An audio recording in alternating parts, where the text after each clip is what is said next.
Hello all. Today நம்ம என்ன word learn பண்ண போறோம்னு பார்க்கலாமா? மெட்டில். மெட்டில்ங்கிறது இக்கட்டான சூழ்நிலையும் கையாளக்கூடிய மனதைரியம், துணிவு தான் மெட்டில். ஓகேங்களா? ஒரு ப்ரெஷரான சுச்சுவேஷனையும் எப்படி அவங்க மனதைரியத்தோட போராடி ஹேண்டில் பண்றாங்க அப்படிங்கிற ஒரு விஷயம் தான் மெட்டில். ஓகேங்களா?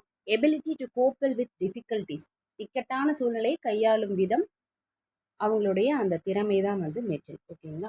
ஸோ இதுக்கான க்ளூ இப்போ ஃபிக்ஸ் பண்ணிடலாம். மெட்டில்ங்கிற வேர்டை நீங்கள் அப்சர்வ் பண்ணிங்கன்னா பேட்டில் அப்படிங்கிற ஸ்பெல்லோட மேட்ச் ஆகிற மாதிரி இருக்கும். பேட்டில்னா ஒரு போர்க்களம் இல்லையா? பேட்டில் அப்படிங்கிறது போர்க்களம். ஸோ அதில் நம்ம போராடி தான் ஆகணும். மனதைரியத்தோட துணிவோட நம்ம போராடி தான் ஆகணும் இல்லையா?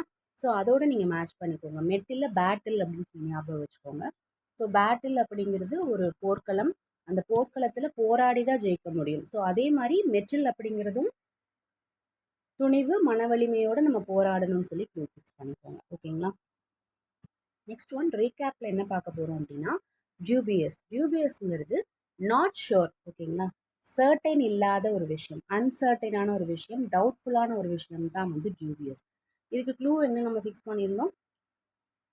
டப்பிங் ஆர்டிஸ்ட் எல்லாமே பார்த்தீங்கன்னா நெக்ஸ்ட் ஃபிலிமுக்கும் அவங்க தான் டப் பண்ணுவாங்க அப்படின்னு சொல்லிட்டு ஷியோரிட்டி கிடையாது, சர்டனிட்டி இல்லைன்னு சொல்லி ஃபிக்ஸ் பண்ணியிருந்தோம் இல்லைங்களா?